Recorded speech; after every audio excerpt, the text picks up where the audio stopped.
आज हम श्रावण मास महात्म्य का 14वां अध्याय श्रवण करेंगे, जिसमें नाग पंचमी व्रत का वर्णन है।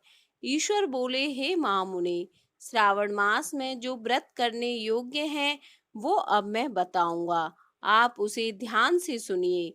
चतुर्थी तिथि को एक बार भोजन करें और पंचमी को नक्त भोजन करें। स्वर्ण, चांदी, काष्ठ अथवा मिट्टी का 5 फणों वाला सुंदर नाग बनाकर पंचमी के दिन उस नाग की भक्ति पूर्वक पूजा करनी चाहिए।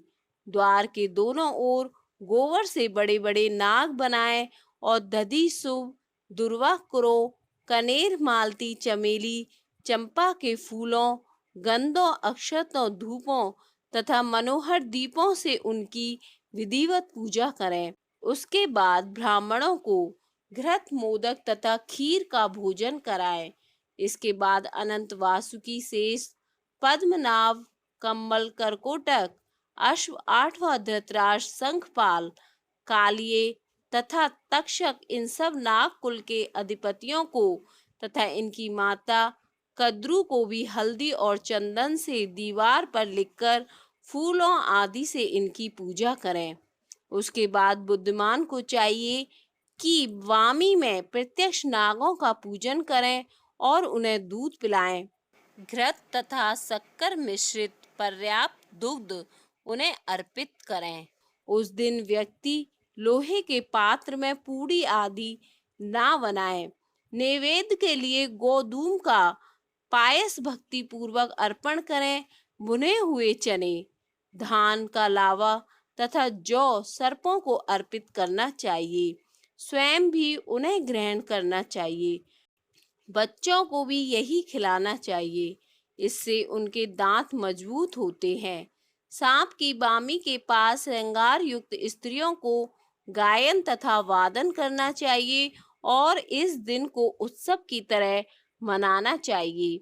इस विधि से व्रत करने पर सर्प से कभी भी भय नहीं होता है। हे विप्र, मैं लोगों के हित की कामना से आपसे कुछ और भी कहूँगा। हे महामुने, आप उसे सुनिए। हे वत्स, नाग के द्वारा डसा गया मनुष्य मरने के बाद अधोगति को प्राप्त होता है और अधोगति में पहुंचकर वह तामसी सर्प होता है। इसकी निवृत्ति के लिए पूर्वोक्त विधि से एक भुक्त आदि समस्त कृत्य करें और ब्राह्मणों को नाग निर्माण तथा पूजा आदि आदर पूर्वक कराएं।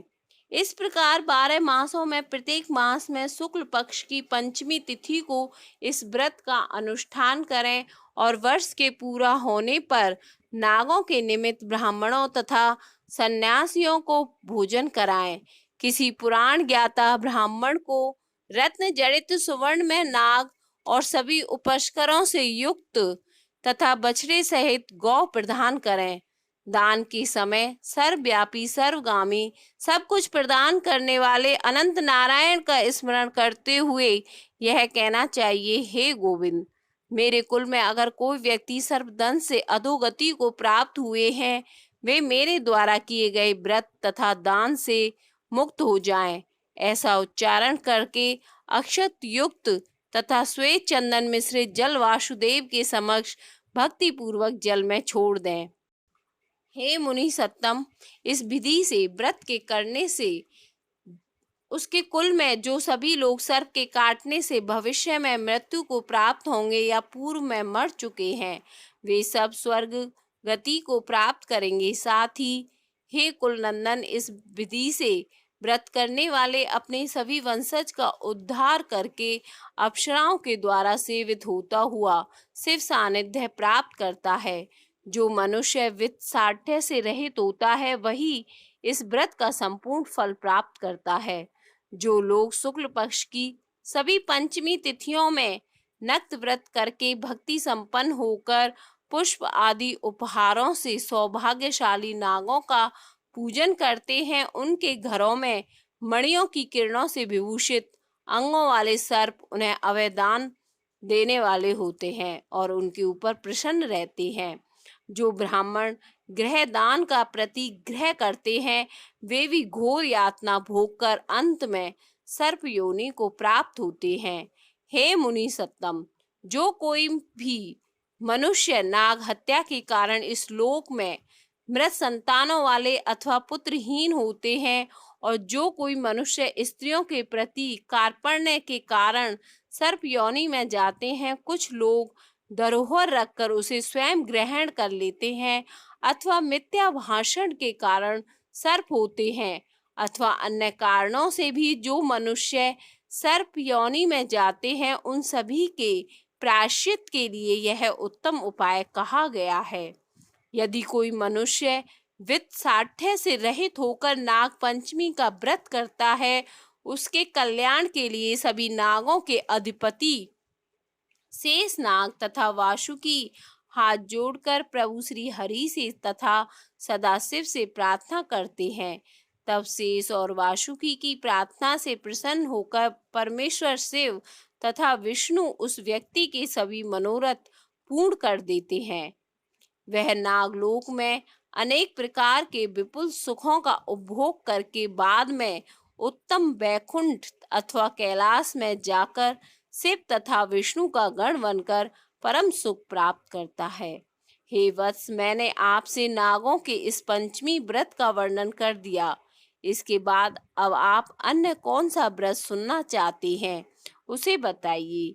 श्री स्कंद पुराण के अंतर्गत ईश्वर सनत कुमार संवाद में श्रवण मास महात्म्य में नाग पंचमी व्रत कथन नामक 14वां नमस्कार है। आप कुमार गुरु को नमस्कार है। इन नाम पदों से पृथक पृथक पूजन करें। पहले दिन अधिवासन करके प्रातः काल गृह होम करके दूर्वादलों तथा मोदकों से होम करना चाहिए।